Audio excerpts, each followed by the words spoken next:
Welcome to Beneath the Wing. Just like air passing over the wing of an aircraft provides lift, the people we meet can also give us lift in life by sharing their stories of strength and success, connecting us all. Beneath the Wing explores the stories of the men and women connected with the Minnesota Air National Guard's 133rd Airlift Wing. This special series is dedicated to our airmen's first-year stories. Hear from our wing's newest members, from enlisted aviators to electricians, aircraft maintainers to medics, and all jobs in between. These airmen have transformed from high school students to dedicated and involved members of the 133rd Airlift Wing family. In their own words, they'll share how they chose their military job, the connection they have with the team, and how they have changed from young civilian to American airman. I'm your host, Wing Command Chief Mark Legvold.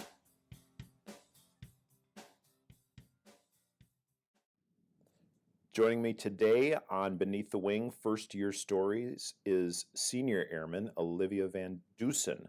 Olivia grew up in Lakeville, graduated from Lakeville North High School, go Panthers, in 2019, and joined us the spring of her senior year. She works with our Aeromedical Evacuation Squadron, which cares for patients leaving the battlefield and getting them to a hospital. We'll talk a little bit about her job, but first off, welcome, Olivia. Thank you. Glad you joined me. So let's talk about your journey to where you are now, because most of these first-year stories are literally that, first-year people, and you're a senior airman. Yes. That's your third promotion Yes. on your journey, right? So you've been with us for a little while. So a little bit, yeah. So I came in as an A1C, or enlisted in as my position I was able to take that rank right away. Yeah. But yeah, it's been 4 years, but it feels like it's been like one. It does go fast out here. You have had a whirlwind. So Olivia, you joined, like I said, you're the spring of your senior year. Mm-hmm. You left for basic training in the fall. Yes, yeah. About 2 months after your graduating class from high school had all left for college. Correct. Right? Yeah. How did it feel sitting around and watching them all leave and you're still hanging? Kind of scary. I think it took a little bit. I was like, did I make the right choice? Like, am I doing this right? And kind of that exhilaration of, I just did something really big. Like, this is life-changing. Yeah, for sure. Yeah. It is life-changing. You sat there, you watched your peers leave. You had been drilling with us as a high school student for a little while. So Correct. you came in civilian clothes, and while all of your squadron was doing their training and stuff, what did you do during that time? Yeah, a lot of it, they had a student flight section that I was a part of, and so I was fortunate enough to go through with another recently enlisted and sit there with them, and a lot of it was just getting used to just how the unit worked and building relationships prior to leaving for basic, and going to the student flight here that they had at base too, which is super helpful in just preparing myself for basic training. Yeah. Part of that preparation too is just coming in and learning about the military, figuring out what job you're going to get. Mm-hmm. What brought you to choose the military over going to college after high school? Yeah, so while I was in my junior and senior year of high school, I did PSEO, or it's post-secondary enrollment option. Okay. Basically, the high school that you're attending pays for your college, and so I'm like, sweet, I can go to college, get college credit and high school credit at the same time. And so after 2 years, I came to my senior year and was like, I don't know what I want to do yet. And so military was it got me right to like hands-on stuff right away, because originally it was going to be nursing was what I was going to go to. Mm-hmm. And so military training, it just seemed like the right option, because I'm like, it's going to get me kind of in patient care and getting hands-on stuff way faster than if I were to go just the normal college route. Awesome. You at some point made the choice, and you came out, you met with a recruiter, took a test, did the whole thing. Yeah. Did you have anybody that had been in the military previously in your family that kind of steered you in this direction, or was this all Olivia, the high school junior, senior, doing some exploration? This was all me just doing exploration. I think I'm very independent, as my mom would say, and so just kind of this seemed exciting and new and just kind of a challenge for myself. So at some point you had to have a conversation with your parents that yes. they had not served? They have not, no. How did you approach that conversation as a young person trying to find some direction and choosing the military? Mm-hmm. How did you have that conversation? So that was actually, I still remember it today, but it was pretty early in the morning. and I had been researching for a couple days now. And I was just putting together my breakfast. My mom was sitting on the couch. And I'm like, I wasn't even looking at her. I was in the fridge. And I'm like, I think I might join the military. And it was just super silent. And I kind of look over and she's like, okay, let's talk about that a little bit. And, Okay. and so she wasn't, I think she was more opposed to it than my dad was. But I think after they kind of set me up and said, if you really want to do this, we want to see you, they're like, you're going to start going to the gym, like first thing in the morning and start showing us, like, put in this effort now before we kind of let you go and enlist. And they're like, ultimately, it's your decision. Yeah. But kind of put in the work now and show us that this is really what you want. So they were worried about the physical part. They were worried about the physical part. I think just that idea of, military being portrayed as like a lot of deployments and that just the safety and they're like, if this is something you want to do, like you gotta commit to and understand that commitment, which I'm glad they did. Yeah. So you showed that commitment to your folks first before coming out and showing it to us? Yes, correct. That sounds like a really good plan. Overall, they were supportive, or you said they were a little nervous, right? The safety thing? Yeah. But then they came around and were more supportive? Absolutely. Did they come out here the day you enlisted with us? They did, and it was a drill weekend too, so they got to meet the entire unit. How did that go for your parents? Yeah. Yeah. I think it was a little overwhelming, just kind of having that realization of our daughter just enlisted. But I think it was just a once in a lifetime opportunity to just being able to see me up there. I know that they were proud. Yeah. Yeah. Oh, I'll bet they were. Yeah. So you enlisted, finished out your student flight time, and at some point, Olivia, we put you on a plane and we sent you down to Lackland Air Force Base in Texas. How were your nerves going into that situation? Yeah. And tell us about that first day or two of basic. Oh, it was crazy. I remember waiting in the airport, and you get this sheet with where exactly you're supposed to go and where you just kind of hang out in the airport or in this room that they have. But I remember sitting there and just like you had your phone, but you were just sitting there and you were like, what did I just do? Like, I'm here now. And you just are so nervous. You're waiting there for hours, not knowing when the MTI is going to come storming in and start screaming at you. And but then eventually they came in and it was just everyone got quiet and they just were very stern and you just did what they told you to and hoped you didn't get pointed out. And that you kept that up for 7 whole weeks, right? Yes, yep. Just keep quiet and hope you don't get pointed out. Right. You got to Lackland, you went through basic training, and there's a lot of learning that goes on in there really, really quickly. Yeah, those MTIs or military training instructors they're really stern. Are they like that the whole time? Yeah, so I think towards the end of the months, or towards the end of the weeks, ours at least kind of eased up on us and made us really feel like, wow, you did something big. Like, you should be proud of yourself. And so there was definitely this transition of almost kind of building that trust between each other and knowing that, okay, they're an authority figure and recognizing that, but then also like, you just did something really cool. Yeah. And it is. It's a pretty cool deal there at the end. It's kind of like your parents saying, hey, you got to go to the gym and you got to show us you're committed before we're comfortable with you going away and joining. And they're stern and kind of heavy at first, and then eventually you're more of a part of our family here in the Air Force.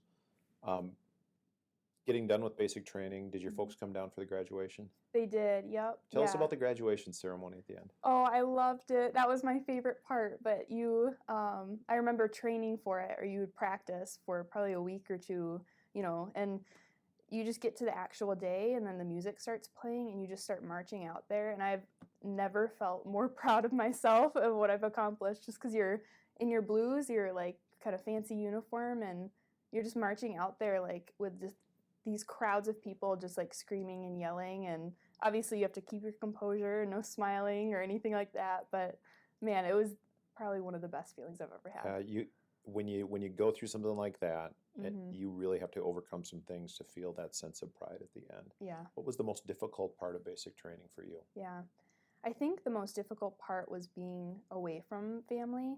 I think a lot of that was, like, our family is very tight-knit, and so I have never spent that long away from them.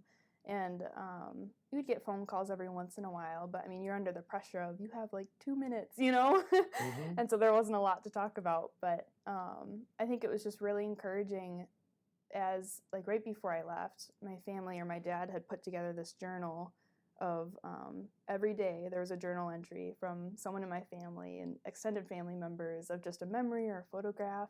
So each day I'd have something to read from them if a letter hadn't come. Oh. And so that really kept me grounded and like, okay, I have a family and support system back home, and just being able to rely just on God and prayers, and just being able to kind of have that community of believers too, even in the women that I went to basic with, just helped tremendously. You mentioned that, and one thing that we don't necessarily talk about too much regarding the military is that sense of faith, and people's relationship with the God of their upbringing, or the God that they've chosen at that moment. Yeah. There are so many different faiths that are able to serve and do serve. How was your faith strengthened while you were at basic training? Yeah, it's a great question. So I didn't realize this until I was actually there, but every Sunday they had different church services that you were able to go to. And a lot of them, not just like Christian or Protestant service, but they also had Catholic Mass, I think, and then some other ones, and you kind of had your pick. But Sundays really were just more kind of relaxed. I put quotations around that, but you got to go to church, and then, you know, you're sitting and rooming with 50 other women, and so you just kind of get onto conversations where faith comes up. And I had a great group of probably like 3 or 4 girls that I was just able to talk and relate to, and I think that helped and strengthened my faith even more there. So even though there was a lot of differences in not just faith but other things as well, you just felt so connected because you were part of a bigger picture. Sure. Yeah. Makes total sense. And you developed some really close relationships with the women that you went through basic training with. Yes. Still in touch? Yes, through Facebook, yes. Oh, that is just great. Yeah. Got done with basic training, did the graduation. Your folks came down. It's a very emotional. I've had a chance to attend one. Yes. In my, besides mine, attend one, and it's so emotional, and it's so fantastic to see all of these folks like you joining our big Air Force family. Yeah. Olivia, you went off to tech school after that. What was tech school like for you? Where did you go, first of all? Yeah. And can you explain the first week or so of tech school? For sure, yeah. So I went to Fort Sam. It's a joint, I think, Army and Air Force base there. But a lot of that was just the medical, like, head knowledge of it all. Right there in San Antonio? Yep, yeah. Okay. I was like 20 minutes away from Lackland. And so, you're all excited. You just graduated. You get on this bus, and they put you over there. You get off, and then they have MTLs there. And so then, like, people start yelling at you again, and you're like, oh, I just graduated from this. And so I think the first week was, again, just a culture shock of, okay, I'm in the real military now. I'm wearing the uniform and doing military things, and you're just kind of living what you've trained for. Yeah. Yeah. And a lot of it going to class, or was the PT, the physical training, and all that hard stuff a distant memory of basic training, or were you still doing that? Yeah. So unfortunately, we were still doing that. Most of our PT sessions, we'd get up around 4:30, and then PT before class, and then normal class days, I think they ended around 4, and so you had plenty of time to study. I mean, you were just head in the books, had no time to really do anything else because it was such a condensed class. Sure. Yeah. And you chose a healthcare field, right? I did, yeah. Because you were going to go into nursing. Mm-hmm. You had some college credit before you graduated high school. Yeah. Were you able to apply that college credit? I'm sorry. Were you able to gain college credit while you were down there? Yes, yeah, and quite a bit too. I was actually calculating it up today, and I think my transcript, without even talking about flight school, but just that training I'd went to, I got nearly 35, 40 credits, which helped a lot. So 35 to 40 credits. You basically went to basic training after your peers from high school had left for college. Yes. And when did you get back to the Twin Cities after basic training and tech school? Sure. I think I got back, let me see, I have it written down here, June of 2020. Okay, so you got back after their first year of college. Mm-hmm. Yep. And you had more college credit than they did. Yes. Yeah, pretty sweet deal. And you got paid the whole time? And I got paid the whole time. Like free camouflage clothes. And free camouflage clothes. Doesn't get any better than that.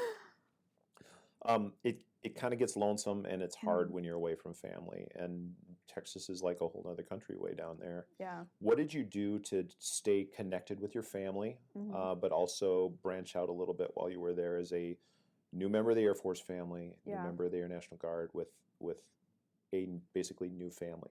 Yeah, yeah. How did you balance those two things? How did you stay connected, and how did you grow, I guess? For sure.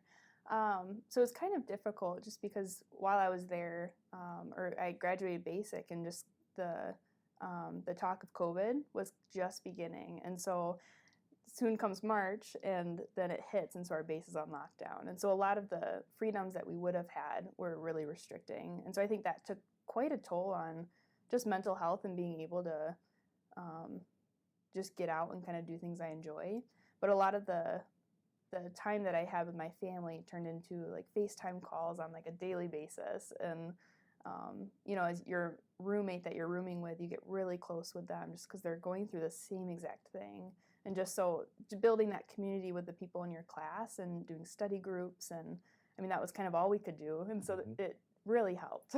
You had some good social, personal interactions while you were going through that, where a lot of the young folks your age doing the college experience ended up leaving their dorms and going back home and hibernating in a house and doing everything by Zoom. Yeah. Not too bad, right? No, not too bad. Getting done with tech school with a whole boatload of college credits, you get back to us in June of that year, June of 2020.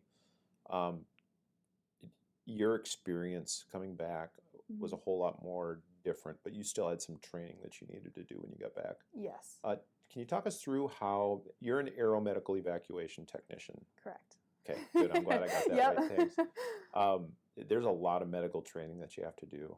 Where did you get your hands-on training when you got back? Yeah, so that was actually right after I was at Fort Sam, so I was there for about 4 months. And then right after that, I got shipped off to Nellis Air Force Base in Nevada. And so normally it would be... Nellis Air Force Base? Yes. What city is that close to? Las Vegas. Oh my goodness. So they sent you to Las Vegas? Yes. Okay, to learn? Yeah, to learn.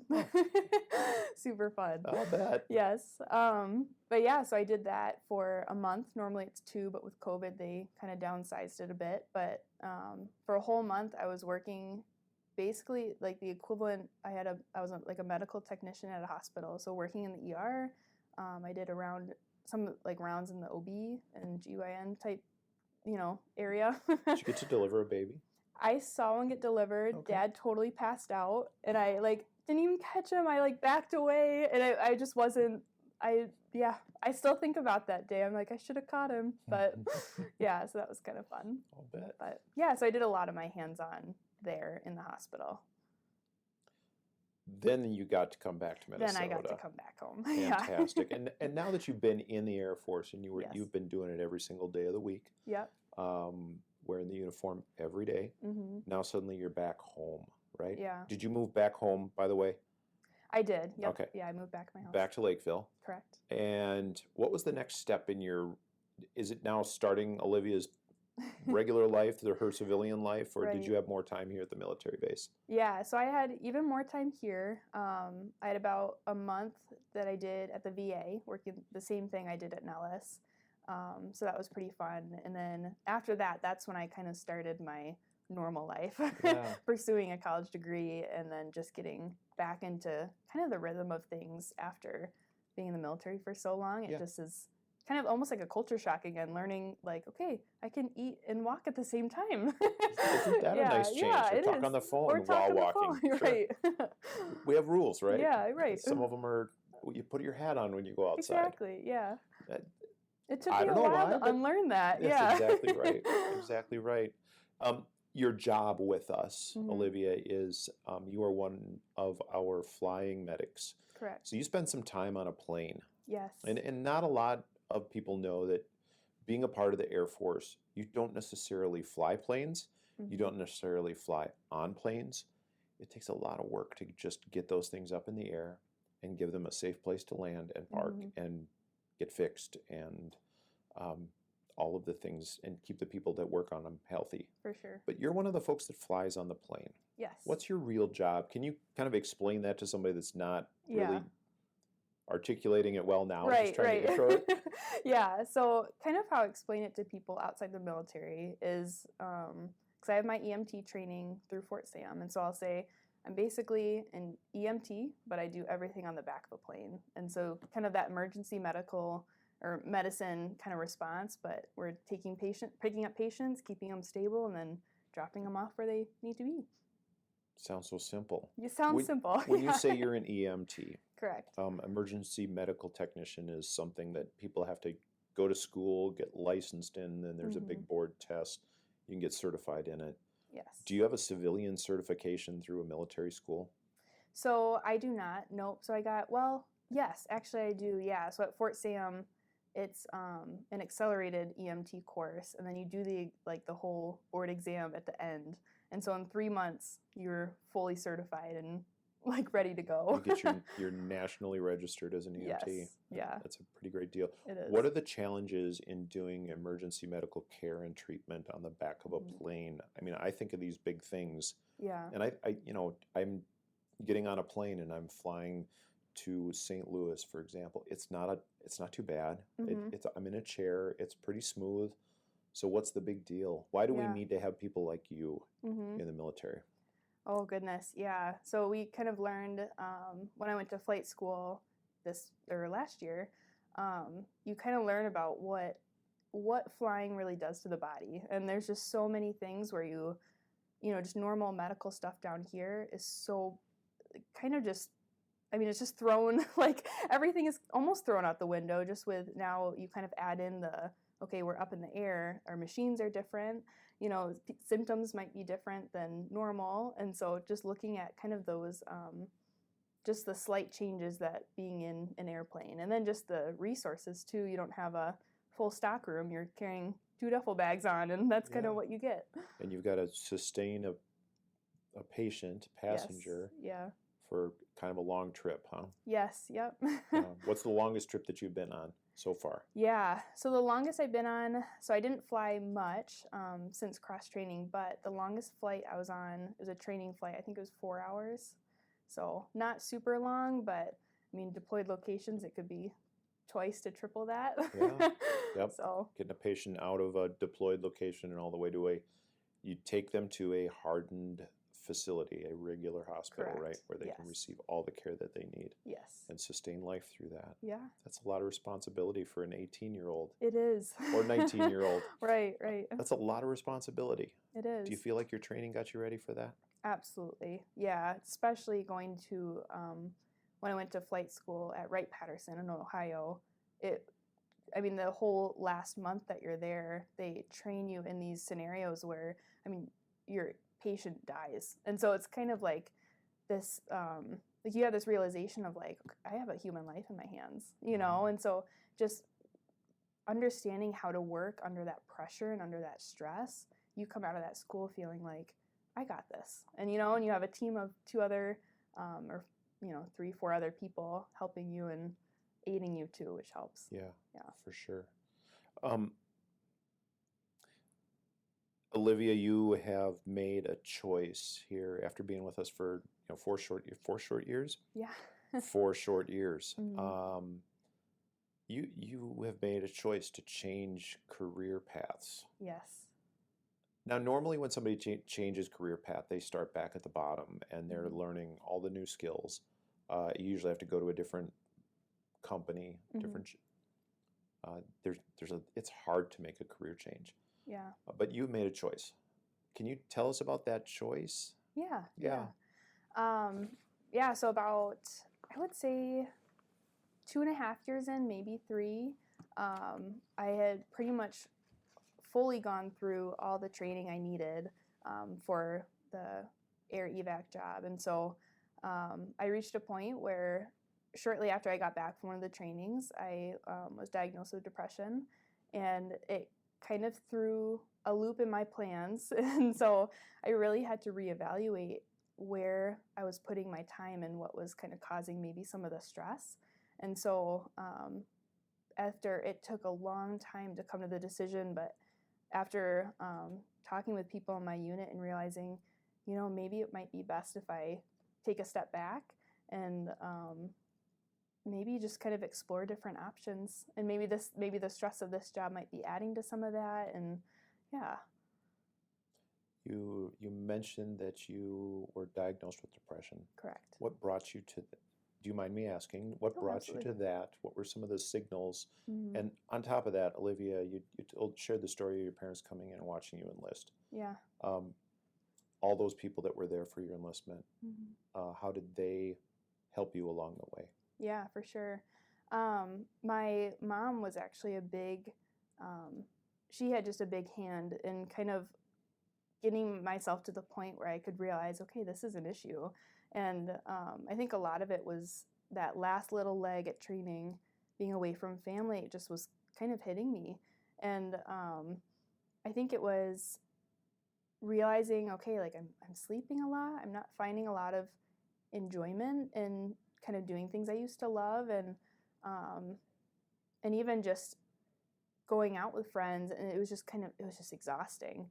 And so I remembered coming back and just feeling like I just couldn't get into my groove again. And that's when my mom was like, I think you might need to go see a doctor. And so that kind of started those series of conversations where I wonder what this is, and let's dig into this a little bit. Yeah. At some point, you go through that process, and that's pretty mm-hmm. much a conversation between your mom and you and a mm-hmm. doctor. But in order for us, the military, to have somebody that we can send forward if we need to mm-hmm. send forward, your health gets shared with us. Yes. And at some point you had to come to your military family and let us mm-hmm. know about that. Yeah. What was that conversation like?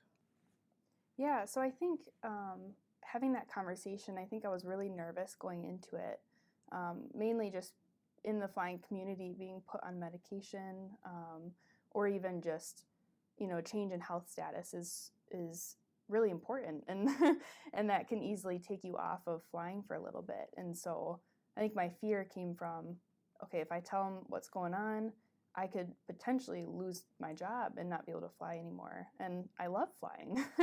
And so I went in, was nervous, but as soon as I was like, hey, this is where I'm at, this is what's going on with me, they were completely like, that is totally okay. Like, we are here for you. We want you to keep your job, and we're going to do everything in order for us to be able to keep you here.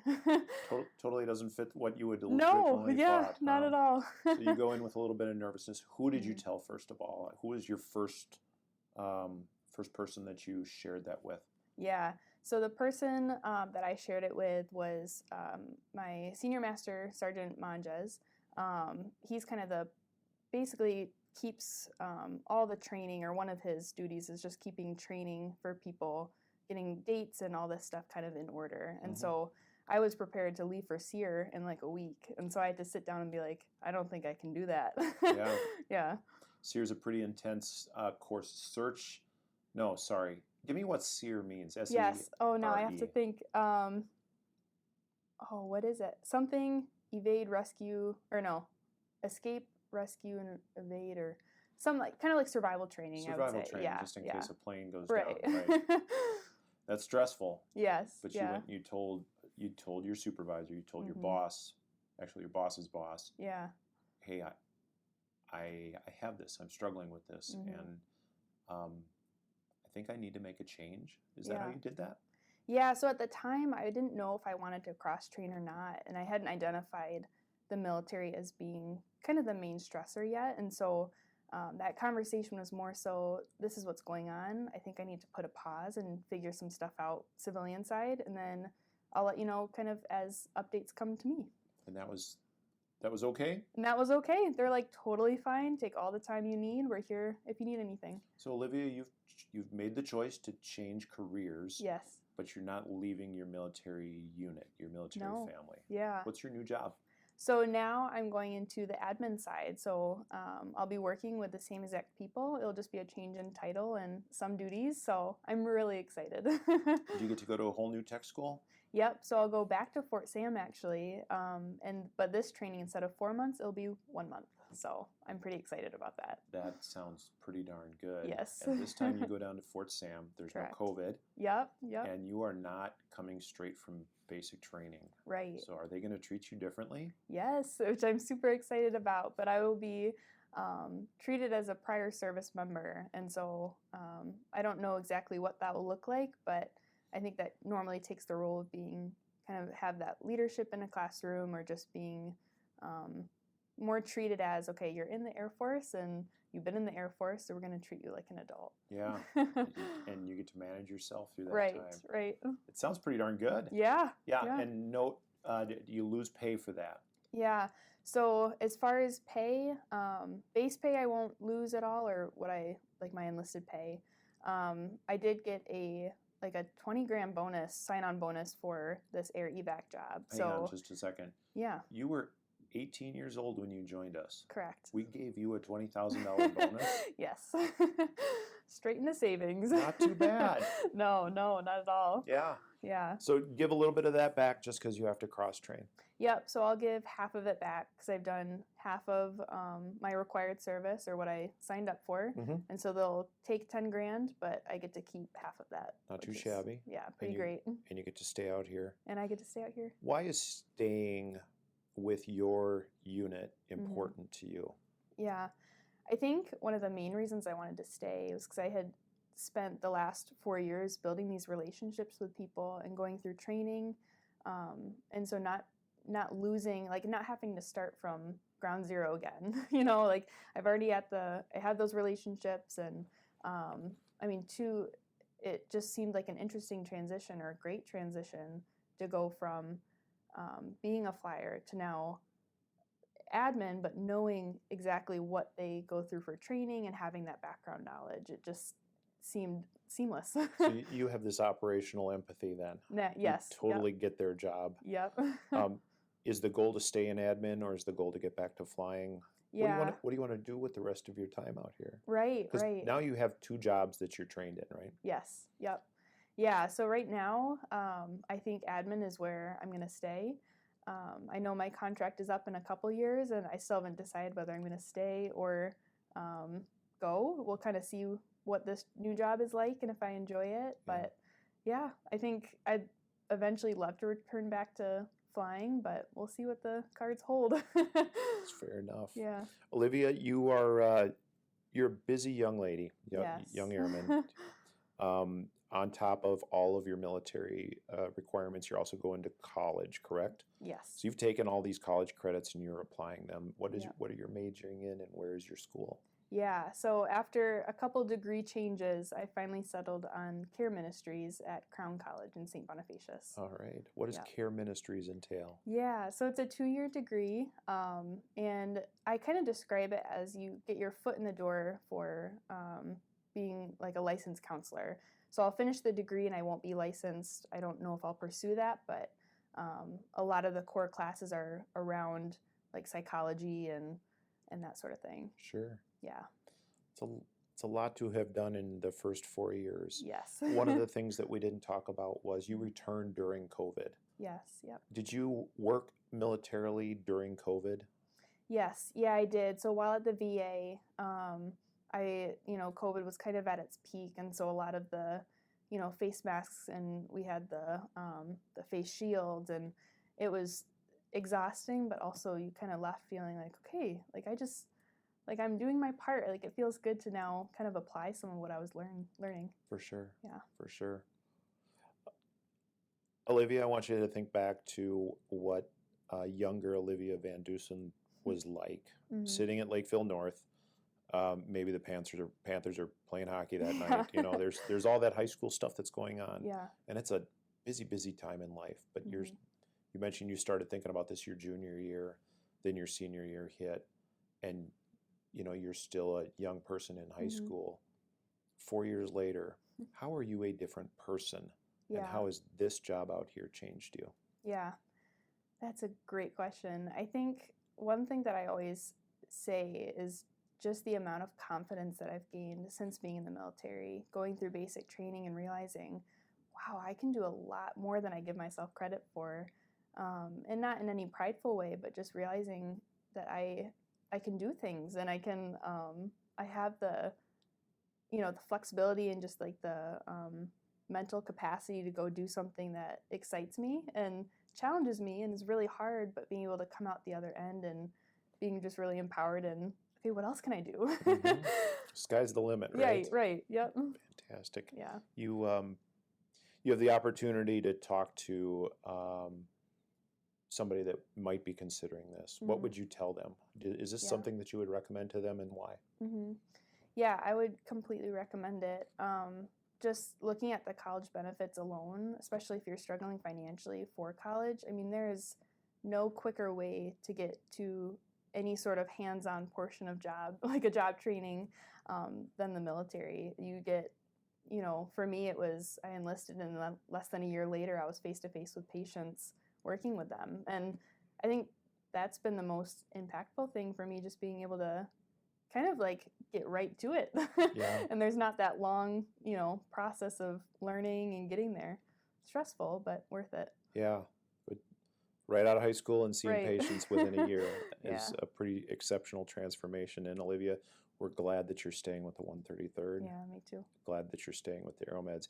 I've been talking with Senior Airman Olivia Vandussen, a Lakeville North graduate and a nationally board certified EMT, Aeromedical Evacuation Technician, and now going into her second career with us in 4 years. Olivia, thanks so much for joining me and sharing your first year's story with me. Yes, thank you for having me. It's been great.